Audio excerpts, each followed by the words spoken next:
I saw an image of Brian's head, which I didn't know was Brian's head. Bisected, dark, shadowy image.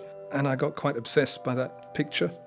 And then I realised that it was a picture of Brian Catling from a programme for an event called, I think, Subversion in the Streets of Shame, which was a 3-day thing organised by Ian Sinclair and Paul Smith. And I think it was the beginning of the first appearance of the Cyclops. And I realised we both lived in Oxford, so I got an email address and wrote. And we met, we talked, we became friends, and I started seeing the pictures. I hadn't painted for years because I don't like acrylics, and oil paints are a bit slimy for me. I first started doing this, making these paintings as part of a performance. Right. So I was in Matt's gallery, I was in this room that I constructed with these lights, and in the middle of it, I had this little table that was slightly raised with one lamp. So I made these paintings in between the actions. It was partially to do with like making a pause in the thing, a quiet spot. It was also a part at the time to give me a bit of space. And then I started to realise these things are really, this is a really interesting process. And I said, well, I really like this. So I started to paint the things I was making, I was using in the performance. And then these little paintings started to become a thing in themselves. Wow. And I thought, okay, I'll just keep it as a hobby. And then the Cyclops came and it developed the way it did.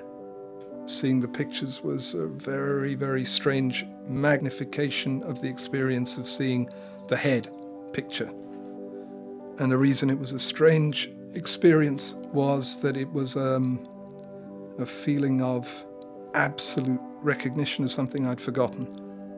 A very deep feeling of recognition of place, texture, character, sound, fears, which then echoed and amplified through the first painting, the second painting, third painting, fourth painting. How does a Cyclops see? What does it see? I think because its brain isn't divided and it has a single channel eye, it doesn't have doubt. All the things that make us human, it hasn't got. So it doesn't have doubt, it doesn't know its position, it knows its uniqueness. And the same thing, that kind of spread a bit through to Ishmael in the book as well.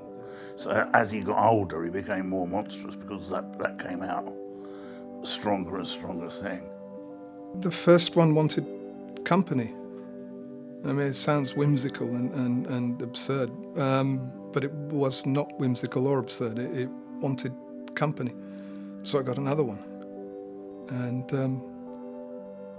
they demand that, I think, yeah. Quite quickly, there was a small community of these heads. And then the landscapes started. So they had a place to be. You make a series of paintings and then in the middle, one of the paintings tells you something completely different. That was from a series of paintings. I found a Cotman print of houses, and this was of a house falling down somewhere. That stopped me in my tracks. I painted past it and I had to come back to look at it, and I thought, okay, I've got to try to go there again, but I don't really know how to do it because I didn't get there consciously the first time.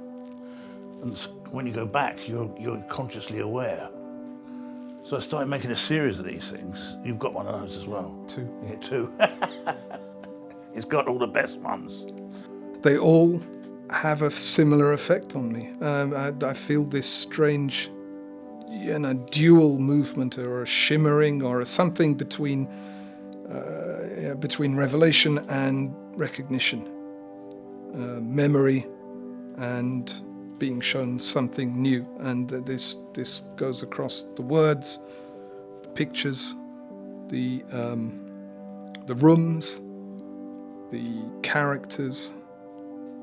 It's something to do with surprise, but something to do with, it's not an inevitability, but it's, I know it's true, but I don't know what it means, this kind of feeling.